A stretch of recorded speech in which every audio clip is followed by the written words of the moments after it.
Hey everyone, welcome back to Breaking the Cycle. I'm Kelly. This is episode 7 of the podcast. And if you're new here, this is also my Substack newsletter read out loud, so you can learn on the go without losing anything.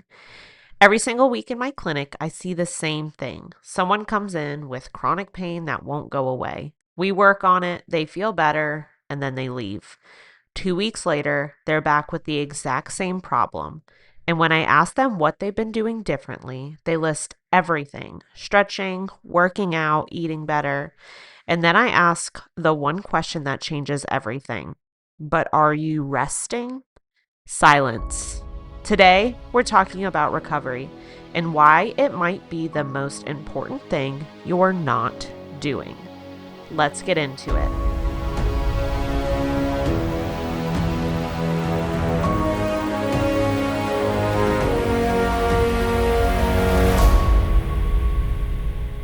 I see this pattern in my massage therapy clinic almost every single week. Someone comes in with chronic pain, tight shoulders, a lower back pain that won't quit, neck tension that's been there for months. I work on their muscles, they feel better, and then they leave. 2 weeks later, they're back with the same pain. I don't understand, they say. I've been stretching, I've been working out, I'm doing everything right. Then I ask the question that changes everything: are you resting? Silence. I don't have time to rest. And there it is. The problem with our hustle culture. We've been taught that rest is lazy, that taking a day off means you're not committed, that pushing through pain is strength. No pain, no gain, right? As a former firefighter, I totally get it. We were trained to push through exhaustion, sleep when we're dead, show up no matter what. But here's what 11 years of firefighting taught me that took years to unlearn. And I still feel like I'm unlearning it today. Your body is not a machine, and treating it like one will break it. Here's what I see every day. In my clinic, I work with people who are training for marathons while sleeping 5 hours a night, doing CrossFit 6 days a week with 0 rest days, working 50 plus hours per week, then hitting the gym before and after, taking care of kids, aging parents, and running businesses without a single recovery practice. Their bodies are screaming. Chronic muscle tension that won't release, inflammation that never goes down, injuries that just won't heal, fatigue that rest doesn't fix, and a pain that keeps coming back. And they all ask me the same thing: what exercise or stretch should I add to fix this? The answer isn't more exercise, and it's definitely not more stretching. Please, no more stretching. The answer is recovery.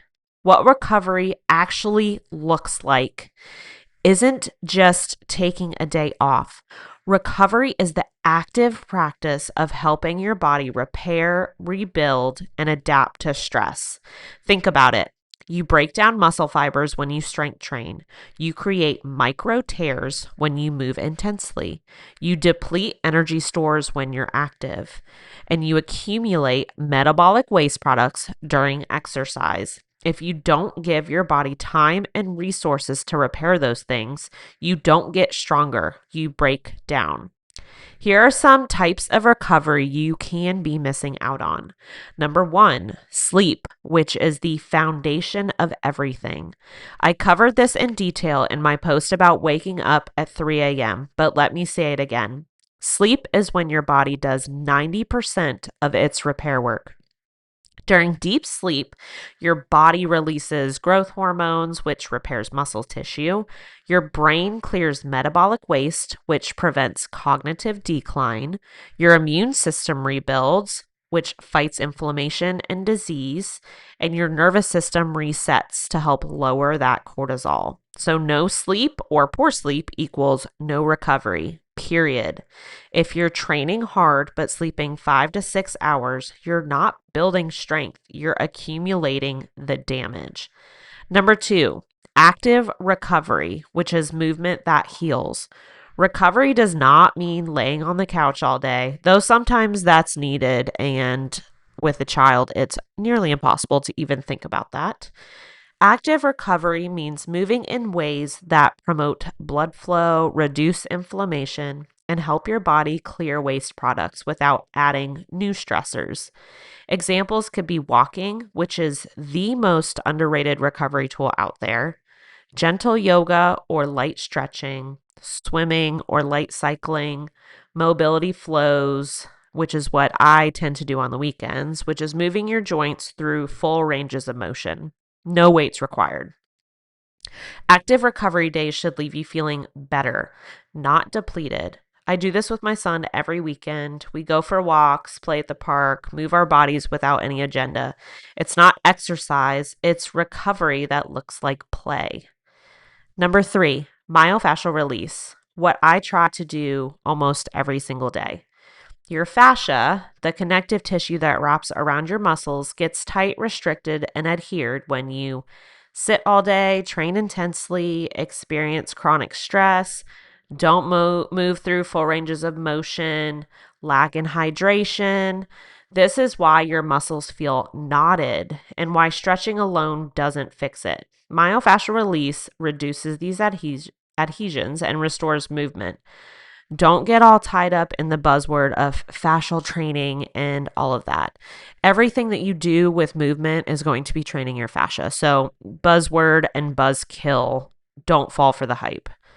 Tools I use for myofascial style release are going to be foam rollers, which is my favorite for big muscle groups like quads, back, latissimus dorsi, all of those big muscles. You can also use a lacrosse ball, massage ball, or tennis ball for targeted trigger points like glutes, shoulder, and feet. And then there are also the massage sticks for calves, IT bands, etc. My protocol is usually 5 to 10 minutes of foam rolling at night while I watch TV with my son or pre-workout.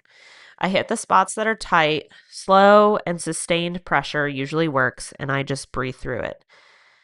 This should be a daily maintenance protocol if you have the time and resources. It's quick, easy, and free. Number 4, heat and cold therapy. Heat promotes blood flow and relaxes muscles. So this could come in the form of a sauna if you have access, hot bath or shower, which is the form that I use, or heating pads on tight areas, which is another form that I can use. If you have the time, you can also take Epsom salt baths 2 to 3 times per week. Epsom salts provide magnesium, which most people are deficient in anyway. Magnesium relaxes muscles, reduces inflammation, and supports sleep. Side note, again, if you are a busy business owner, parent, all of the above, you don't have time for baths. I can't tell you the last time I took a bath, nor do I want to take a bath in the same bath that my son takes a bath in because it's full of toys and disgusting. So, Epsom salt baths are just not on my to-do list. Cold reduces inflammation, speeds recovery, but key thing here is to use sparingly.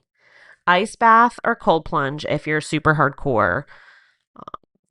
I'm not a fan of being cold, so I will also tell you that I don't do any of these. A cold shower, you can finish with 30 to 60 seconds at the end of every shower and do cold, or an ice pack on acute injuries or inflamed areas, but think more arthritic pain, not general soreness pain. The science is still kind of wishy-washy on this because they're now saying don't ice. So just check the latest science, make sure that you are up to date on that. You can also do contrast therapy, which is alternating hot and cold, and this is usually more effective because it pumps blood in and out, flushing metabolic waste and delivering nutrients.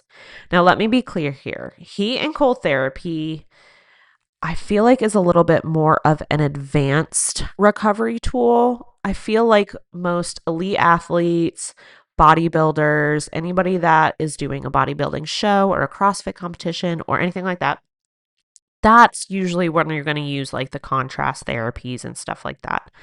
I wouldn't necessarily put this in the top tier of recovery things to do. It's just a little aggressive. And last but not least, number 5, nutrition for recovery. Your body can't repair itself without the raw materials.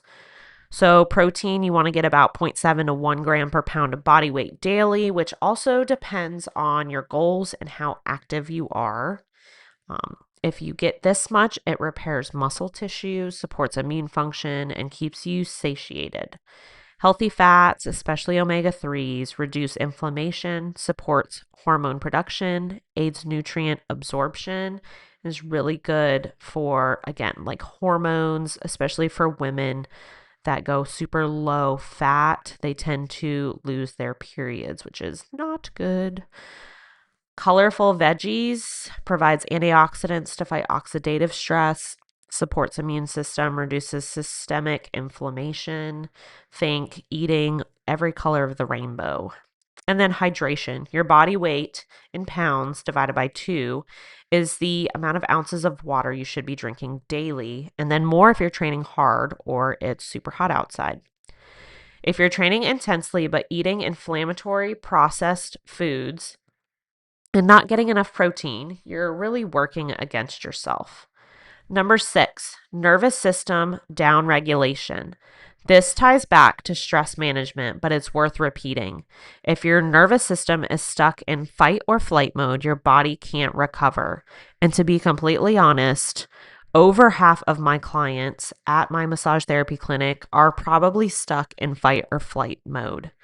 Recovery happens when your parasympathetic nervous system, rest and digest, is active. So here are some things to activate it. Breath work, 4-7-8 breathing, box breathing, gentle stretching or yoga, meditation or practice mindfulness, time in nature, laughter, play, and connection. I try and do breath work every night before bed. It signals my body that it's safe to rest and repair. Here's the firefighter lesson I had to learn the hard way. When I was on the job, I thought rest was weakness. I'd work 24-hour shifts, come home exhausted, and still try to work out or be productive.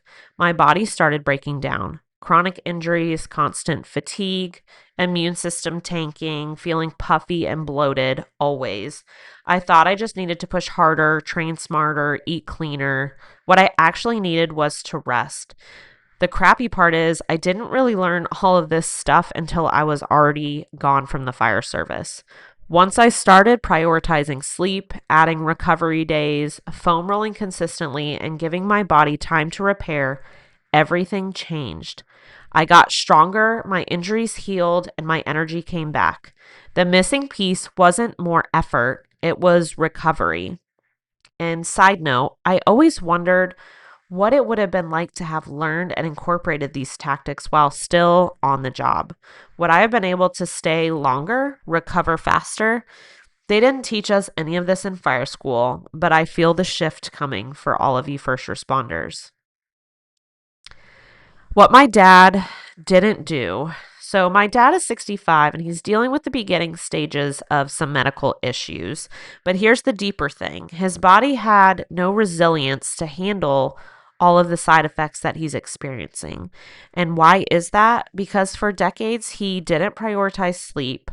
He actually worked night shifts most of his life. He never did mobility work or stretching. He ate inflammatory foods that kept his body in a constant state of stress. And he didn't practice any recovery, which, granted, in that day and age, like all of this stuff wasn't even a thing. It's pretty big now just because social media, but back in the day, everybody was just like slap a band-aid on it, take some Aleve, and you'll be all right.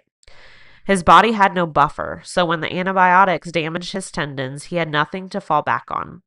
If he had been doing daily mobility work, eating anti-inflammatory foods, and supporting his body's natural repair processes, would he still have these issues? Maybe not. Recovery isn't just about bouncing back from workouts. It's about building resilience against everything life throws at you. So here's the reality check. I know what you're thinking. I don't have time for all of this. I get it. I'm a mom. I run a business. I have clients all day. I'm watching my dad's health decline. I'm trying to take care of myself while taking care of everyone else. I don't have hours for recovery either. But here's what I do have time for: 10 minutes of foam rolling while I watch something with my son on TV, 5 minutes of breath work before bed, an Epsom salt bath twice a week while I decompress from the day. I already said I don't do that, but it's on the list. A 20-minute walk on my rest day instead of a workout. And I make sure to eat protein at every single meal to support tissue repair. That's it. Not hours, just intentional, consistent practices that slowly add up. Start here. Pick one recovery practice to implement this week. Foam roll for 10 minutes before bed, take an Epsom salt bath, add one active recovery day that includes walking or gentle yoga. Do 5 minutes of breath work before sleep. Finish your shower with the 30 to 60 seconds of cold water. Good luck. Have fun with that. Get 7 to 8 hours of sleep, non negotiable. Do that one thing for 7 days. Notice how your body feels. Recovery isn't lazy, it's damn essential. The bigger picture here is that recovery is just one of the 5 foundations, but without it, sleep doesn't repair you as effectively. Stress accumulates and never releases. Nutrition can't rebuild what's broken down, and movement creates more damage instead of strength. I'm sure you've heard it before, but I'm going to hammer it home. You cannot out-train for recovery. You'll just break down faster. If this resonates with you, subscribe to Breaking the Cycle newsletter on Substack, where I go even deeper every week. And if you're a paid subscriber, your free recovery protocol guide is waiting in your inbox. Next week, we're talking nutrition because recovery isn't just about what you do, it's about what you eat. The foods you're putting in your body are either helping you heal or fueling the inflammation that's tearing you down. I'm Kelly, and let's break the cycle.